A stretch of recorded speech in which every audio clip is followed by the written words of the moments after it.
The Bible warns women these 3 habits can block God's voice. Proverbs 1:28-29. Then they will call me, but I won't answer. They will search for me, but won't find me. Because they hated knowledge, didn't choose to fear the Lord. This verse doesn't say that God just disappeared. It says something was misaligned. And if you've been praying to God, asking him to speak, to guide you, to confirm some things, but heaven feels quiet, this isn't rejection, it's correction. First habit, a distracted mind can drown out God's voice. Psalms 46:10, still and know that I am God. No, you may not be ignoring God, but you're just never still long enough to actually hear him. Today that looks like you wake up and you immediately start scrolling. Fill every quiet moment with noise. A podcast, reels, opinions. You're asking God to speak, but his voice has absolutely no place to land. So here's the challenge. When you normally sit and listen to something like in the car or in the shower, or you want to relax and read a book, go take a walk. No AirPods. Yes, it can sometimes get uncomfortable, but that's where God speaks. Habit number 2, a sober mind is required for a clear voice. There ain't no way around it. 1 Peter 5:8.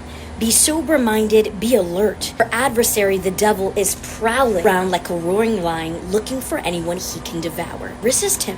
Firm in your faith. Woman to woman, and you can take this because you're looking to become better, to have more authority. You cannot ask for God's discernment while regularly defiling your spirit. Alcohol doesn't just relax you, it lowers your spiritual awareness. You're the steward of your home, not by rules, but by example. God honors obedience, not cultural permission slips. If there is anything that clouds your mind, remove it from your home. And habit number 3, an impure tongue can interrupt your prayer. James chapter 3:9-10. With the tongue we bless our Lord and Father, and with it we curse people who are made in God's likeness. Blessing and cursings come out of the same mouth. My brothers and sisters, these things should not be this way. You cannot ask God to use you, but your mouth is still being used to tear and destroy things down. Complaining, gossip, subtle digs. First off, it ain't even worth your time. Prayer doesn't override a reckless tongue. Here's the challenge. Before you speak, ask yourself, does this agree with the future that I'm even praying for? If it doesn't, stay quiet. You don't need louder prayers, you need alignment. Here's the thing, God's not holding back his voice. He's protecting you from hearing him out of order. And the moment you begin to adjust your habits